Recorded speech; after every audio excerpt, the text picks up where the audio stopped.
Hello students, welcome to session 8 of root based vocabulary. आज भी 30 plus बढ़िया words करेंगे और जो हमने रूट्स कवर करने हैं आज वो हैं, एक तो हमारा एक्वस इक्वा जो कि इक्वल के लिए होगा, नॉक्स और नॉक्टेस जो नाइट के लिए होंगे, animus will be for the mind, mal और बेन दो इंपॉर्टेंट रूट्स है जिससे बहुत वर्ड्स आते हैं एग्जाम में। Mal is for bad and ben is for good. शुरू करते हैं इसमें। तो सबसे पहले इक्वा पे शुरू करते हैं और पहला वर्ड हमारा जो है वो है एक्विटी। अब don't confuse equity with equality, दोनों समझाने की कोशिश करता हूँ मैं। इक्वालिटी में अ पर्सन, एन इंडिविजुअल और अ कम्युनिटी, उसको मिलते हैं इक्वल अपॉर्चुनिटीज, इक्वल रिसोर्सेज। जैसे फॉर एग्जांपल अगर हम यहाँ पर देखें, ये तीन लोग हैं जिन्होंने मैच देखना है, तो एक की हाइट ज़्यादा है, एक की मीडियम है और एक बेचारा व्हील चेयर पे। तीनों को एक जैसा डब्बा दे देगा कि इस पर खड़े होकर मैच देख लो। अब रिसोर्सेज तो बराबर दे दी गई, लेकिन जिसका आउटकम है वो बराबर नहीं है। Equity is the opposite. Equity में क्या होता है कि जो भी इंडिविजुअल है या कम्युनिटी है उसको रिसोर्सेज जो दी जाती है, अपॉर्चुनिटीज जो दी जाती है, वो सर्कमस्टेंशियल दी जाती है, उनकी परिस्थिति देख के दी जाती है।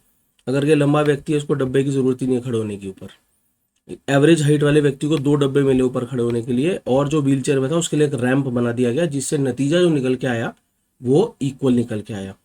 तो इक्विटी और इक्वालिटी में यही फर्क होता है। Equity is more related with justice, न्याय से रिलेटेड होती है इक्विटी, इसलिए समाज में बोला जाता है कि समाज में इक्विटी होनी चाहिए।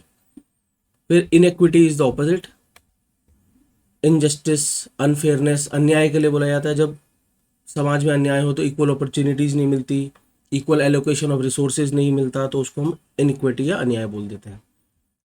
एक और वर्ड डिस्कस करेंगे जो कि सुनने में बिल्कुल एक जैसा, स्पेलिंग देखो यहाँ पर सिर्फ ई का आई बना, प्रोनाउंसिएशन ऑलमोस्ट वैसे है इनइक्विटी, लेकिन मीनिंग बहुत अलग। इनइक्विटी किसी पाप को बोलते हैं, अवगुण को बोलते हैं।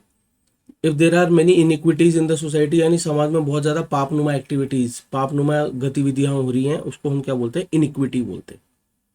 एक ई और आई से मीनिंग बहुत चेंज हो गया, ध्यान देना इस बात पे। इक्वा पे आगे बढ़ रहे हैं। हमारा वर्ड दो पार्ट में बटेगा। Equinox, nox is the root for night. तो इक्विनॉक्स वो दिन है जहां पर दिन और रात, साल में 2 बार ये डेट आती है जहां पर दिन और रात एक बराबर हो, उसको, उस डेट को हम बोलते हैं इक्विनॉक्स। नॉक्स पे आगे बढ़ते हैं, वर्ड बनेगा नॉक्टर्नल। नॉक्टर्नल उस एनिमल या उस इंडिविजुअल ह्यूमन को बोला जाता है जो रात के समय सक्रिय, रात के समय एक्टिव हो जाए। बहुत सारे ऐसे लोग होते हैं जो दिन के समय बहुत लेजी दिखते हैं, लेकिन रात को वो पढ़ाई वढ़ाई अच्छे से कर लेते हैं, एक्टिव हो जाते हैं, ऐसे ऐसे को बोलते हैं नॉक्टर्नल। नॉक्टर्नल एनिमल्स हो गए, जैसे रकून हो गया, उल्लू हो गया, बैट हो गया, ये सारे नॉक्टर्नल एनिमल्स हैं। इसी में बनेगा नॉक्टर्न, जिसके दो मीनिंग होंगे। पहला meaning, a short piece of music, खासकर पियानो में बजाया जाने वाला, उसको नॉक्टर्न बोला जाता है। और शाम या रात का दृश्य दर्शाती हुई पेंटिंग को भी नॉक्टर्न बोला जाता है, जैसे यहाँ पर आप यहाँ देख सकते हैं। तो नॉक्ट पे दो वर्ड आ गए हमारे पास। इक्वा पे ही आगे बढ़ रहे हैं, वर्ड है equanimity. Equanimity is the balance of mind, coolness of mind, calmness of mind, दिमाग का जो शांति है उसके लिए यूज़ करा जाता है।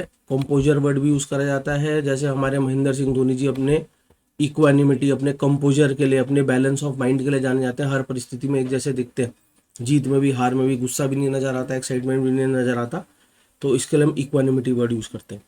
ऐसे व्यक्ति को हम इक्वेबल बोल सकते हैं, जो कि शांत रहता है, सीरीन रहता है, इवन टेम्पर्ड रहता है। इवन टेम्पर्ड का मतलब हर परिस्थिति में उसका टेम्पर एक जैसा है, ये नहीं कि कभी गुस्सा आ गया, कभी डिप्रेशन में चला गया, ऐसे नहीं। तो ऐसे व्यक्ति के लिए हम इक्वेबल वर्ड भी यूज़ कर सकते हैं। फिर इक्वा पे ही अगला वर्ड हमारा इक्विलिब्रियम, ये तो आपने सुना हुआ होगा, साइंस पढ़ते हुए, फिजिक्स पढ़ते हुए आता है। Equilibrium is a state of balance, दो ऑपोजिट फोर्सेस के बीच में जब स्थिति ऐसी आ जाएगी, बैलेंस बन जाए, तो उसको हम इक्विलिब्रियम बोलते हैं। जैसे ये पिक्चर इक्विलिब्रियम दिखा रही है, balance. Equilibrist is a professional. अब ये प्रोफेशनल कौन है? आपने देखा होगा, एक रस्सी पे चलने वाला व्यक्ति, लोगों को एंटरटेनमेंट करने के लिए भी करते हैं, तमाशा करने के लिए भी करते हैं। तो रस्सी पे जो बैलेंस बना के चलता है, टाइट रोप वॉकर, उसको हम बोलते हैं इक्विलिब्रिस्ट। तो इक्वा पे ये वर्ड हुआ। अब इक्वा पे कंफ्यूजिंग वर्ड और है इक्वेस्ट्रियन। अब इक्वेस्ट्रियन में इक्वा देख के लगेगा आपको कि बराबरी से रिलेटेड है, कुछ समानता से रिलेटेड है, लेकिन नहीं, इक्वेस्ट्रियन के लिए इक्विन पढ़ना पड़ेगा। एक्विन इज अ हॉर्स, घोड़े को बोलते हैं। तो इक्वेस्ट्रियन वो है, हॉर्स राइडर को बोल लो जो या घोड़े पे सवारी करे, उसको हम इक्वेस्ट्रियन बोलते हैं। और स्ट्रियन से ही हम एक और वर्ड बनाएंगे और वो है पेडेस्ट्रियन। पेडेस्ट्रियन वो पैदल यात्री, पद यात्री को बोलते हैं पेडेस्ट्रियन।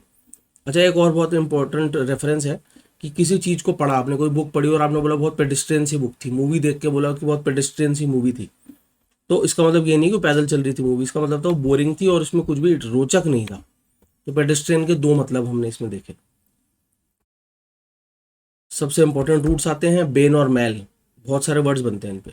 बिनाइन, सिंपल मीनिंग है गुड, बिनाइन इंटेंशन अगर आपकी हैं तो आपकी अच्छी इंटेंशन है। Benign person is a good person. Benignant, सब में बिनाइन दिख रहा है आपको, बेन दिख रहा है सब में। गुड नेचर्ड व्यक्ति, जनरस व्यक्ति, सबके प्रति अच्छा व्यवहार रखने वाले व्यक्ति को बेनिग्नेंट बोलते हैं। फिर 3 वर्ड एक साथ याद करने हैं, सब शुरुआत करो बेनिफिट से।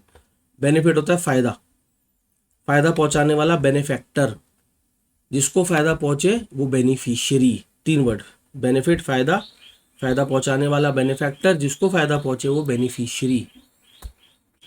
फिर आता है हमारा बेनेवोलेंट। बेनेवोलेंट को 2 पार्ट में ब्रेक करेंगे, बेने और वोलेंट। वोलो इज टू विश, किसी के लिए कामना करना, किसी के लिए कुछ इच्छा रखना। बेनेवोलेंट वो है जो अच्छी कामना करता है, सबके लिए अच्छी विश करता है, ऐसे व्यक्ति को हम बेनेवोलेंट व्यक्ति बोलते हैं। बेनेडिक्शन को भी 2 पार्ट में ब्रेक करेंगे, बेने और डिक्ट। डिक्ट वर्ड्स के लिए यूज करा जाता है, इसी में बनता है dictionary, a book comprising words. तो बेनेडिक्शन में, बेनेडिक्शन गुड वर्ड्स को बोल सकते हो, गुड वर्ड्स यानी ब्लेसिंग, दुआ, अच्छे शब्द जो बड़े बूढ़े हमको देते हैं, बड़े बूढ़े हमको ब्लेसिंग ही तो देते हैं, तो बेनेडिक्शन अच्छे वर्ड्स को, दुआ को बोला जाता है। फिर इसी फील्ड से आता है वर्ड बोनाफाइड। बोनाफाइड के 2 इंपॉर्टेंट मीनिंग है, पहला है ऑथेंटिक, रियल। बोनाफाइड रिजल्ट्स जो है रियल रिजल्ट है, ऑथेंटिक है। बोनाफाइड प्रोडक्ट ऑथेंटिक है, रियल है, उसमें किसी प्रकार की छेड़छाड़ नहीं की गई। बोनाफाइड का एक और मतलब होता है जो फाइड को ज्यादा जोर देते हुए दिया था, fide is the root for faith, विश्वास। इन गुड फेथ कोई चीज अगर करी गई है, पूरे विश्वास के साथ कोई चीज करी गई है जिसमें कोई छल नहीं है, कोई कपट नहीं है, कोई धोखा है, वो in good faith. Without deception, बिना छल बिना कपट। एक बोनाफाइड कंपनी एक ऑथेंटिक कंपनी है जिसमें किसी प्रकार का छल धोखा कुछ नहीं है। एक बोनाफाइड ट्रांजैक्शन ऐसी ट्रांजैक्शन है जो गुड फेथ में की गई है, जिसमें किसी प्रकार का धोखा और छल नहीं है। बोनाफाइड यूट्यूबर वो है जिसके सारे वीडियो जो है वो रियल है, ऑथेंटिक है, कोई धोखाधड़ी उसने नहीं करी हुई। बोनाफाइड फॉलोवर्स हैं अगर आपके, तो सारे फॉलोवर्स वो ऑर्गेनिक है, आपने पैसे देकर अपने फॉलोवर्स नहीं बना रखे हैं। तो बहुत सारे तरीके से आप इसको यूज कर सकते हैं। बॉन को ऑपोजिट है मैल। मेलाइन पहला वर्ड देखेंगे, which is a verb as well as an adjective. मतलब एक स्टैंडर्ड होगा बुरा, पाप नुमा, बहुत गंदा, बहुत गलत। अगर मेलाइन इंटेंशन है आपकी तो आपके बुरी इंटेंशन, जैसे अभी हमने पीछे देखा ना बिनाइन, तो बिनाइन को ऑपोजिट आपने क्या पढ़ना है, मेलाइन पढ़ना है। मेलाइन इंटेंशंस बुरी और गंदी इंटेंशंस के लिए यूज करा जाता है। जैसे मैंने कहा कि मेलाइन वर्ब भी है, अगर आप किसी की रेपुटेशन को मेलाइन कर रहे हैं तो आप क्या कर रहे हैं, उसके बारे में बुरा फैला रहे हैं, जिससे उसकी रेपुटेशन खराब हो जा रही है, उसकी बेइज्जती करवा रहे हैं समाज में किसी तरीके से। सिमिलरली अगला वर्ड आता है मेलिग्नेंट। मीनिंग जनरल वही रहेगा, बैड, इविल। मेलिग्नेंट इंटेंशन जो है बुरी इंटेंशन है। अब ये मेलिग्नेंट व्यक्ति जो है वो नफरत से भरा हुआ होता है, फुल ऑफ हेट्रेड होता है। अब ये जो मेलिग्नेंट वर्ड है एक जगह बहुत ज़्यादा यूज होता है in the field of science and disease, और वो है malignant cancer. Malignant tumour, malignant cancer वो है जो व्यक्ति को एकदम से खत्म कर देता है। ट्यूमर 2 प्रकार के होते हैं, एक बिनाइन ट्यूमर होता है, बिनाइन ट्यूमर यानी बॉडी में ट्यूमर तो है लेकिन वो कोई नुकसान नहीं पहुंचा रहा है। मेलिग्नेंट ट्यूमर वो है जो कैंसर का रूप ले लेता है और व्यक्ति की जान ले लेता है। फिर अभी हमने एक वर्ड पढ़ा था बेनेवोलेंट, जो अच्छी कामना करे, ऑपोजिट है मेलेवोलेंट, जो बुरी कामना करे सबके लिए, मर जा, गिर जा, खराब हो जा, ऐसे व्यक्ति को क्या बोलते हैं, मेलेवोलेंट बोलते हैं। बेनेडिक्शन वॉज अ ब्लेसिंग, आशीर्वाद, दुआ।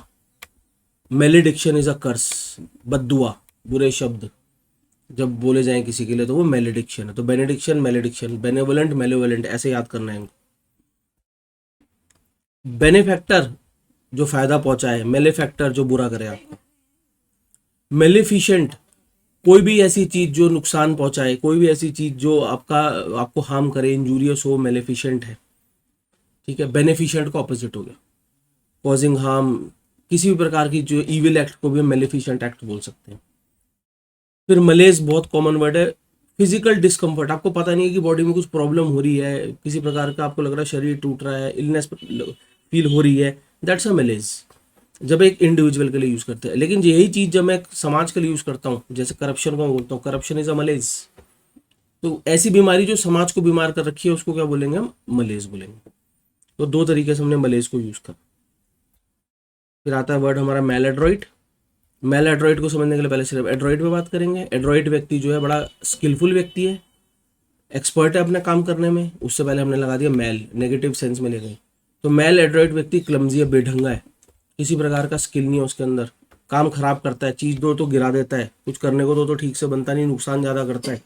ऐसे व्यक्ति को हम क्या बोलते हैं, मेल एड्रॉइड बोलते हैं। और एड्रॉइड को opposite maladroit. Adroit is expert, तो मेल एड्रॉइड जो होगा अनस्किलफुल, क्लमजी, इनएक्सपर्ट। फिर आता है हमारा मलिशियस। मलिशियस व्यक्ति, मलिशियस इंटेंशंस, बिल्कुल मेलिग्नेंट के जैसे ही है, कॉजिंग हार्म, कॉजिंग इंजरी, इसके लिए हम वर्ड यूज करते हैं मलिशियस यूज करते हैं। अगर मलिशियस गॉसिप, गॉसिप जैसे हम किसी के बारे में गप्पे मारते हैं, तो मलिशियस गॉसिप वो गॉसिप होती है जो उसका क्या कर सकती है, उसकी रेपुटेशन को हार्म कर सकती है। ऐसी गॉसिप को हम मलिशियस गॉसिप बोलते हैं।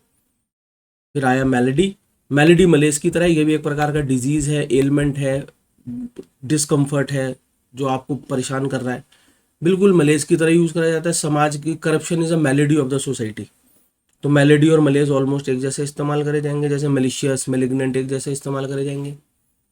मलिशियस व्यक्ति के मन में होती है मैलिस। मैलिस का मतलब हो गया दुर्भावना, गलत भावना, नुकसान पहुंचाने की भावना, desire to cause pain, harm और इंजरी।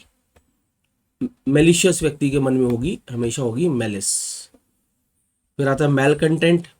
मेल कंटेंट समझने के लिए कंटेंट समझेंगे। कंटेंट व्यक्ति जीवन में असंतुष्ट, सेटिस्फाइड। मेल कंटेंट व्यक्ति जो वो है जो डिससेटिस्फाइड है, मन में ग्रज रखता है, उसके मन में असंतोष इतना है कि बदला लेने की भावना रखता है कि मैं करके दिखाऊंगा एक दिन, इनका नुकसान है, इनको मैं बताऊंगा एक दिन। ऐसे व्यक्ति को हम बोल देते हैं मेल कंटेंट। फिर आता है मेल प्रैक्टिस। मेल प्रैक्टिस के लिए सिर्फ प्रैक्टिस समझेंगे पहले। प्रैक्टिस होगी प्रथा किसी प्रकार की, तो मेल प्रैक्टिस हो गई कुप्रथा, बुरी प्रथा। जैसे सती जो थी वो एक मेल प्रैक्टिस थी, a bad practice, a bad custom. Malpractice का एक और मतलब भी होता है, जब किसी व्यक्ति में मेल प्रैक्टिस का इल्जाम लगाया जाता है तो ये बोला जाता है कि उसने अपना फर्ज, अपनी ड्यूटी अच्छे तरीके से नहीं निभाई, दुर्भावना से निभाई। एग्जाम्पल, जैसे अभी बालासोर में एक्सीडेंट हुआ तो वहां पर यह बोला जा रहा है कि कुछ रेलवे ऑफिशियल्स पर मेल प्रैक्टिस का इल्जाम लगाया जा रहा है, यानी उन्होंने अपनी ड्यूटी ठीक से नहीं निभाई, उन्होंने अपनी ड्यूटी दुर्भावना से निभाई। तो इसके लिए हम मेल प्रैक्टिस वर्ड यूज करेंगे। डेरिलिक्शन ऑफ प्रोफेशनल ड्यूटी। डेरिलिक्शन का वेन्यू अबैंडन, वेन्यू रेनाउंस, जब आप अपनी ड्यूटी को त्याग देते हैं, छोड़ देते हैं, करते ही नहीं, तो ये भी इसमें एक सेंस आता है।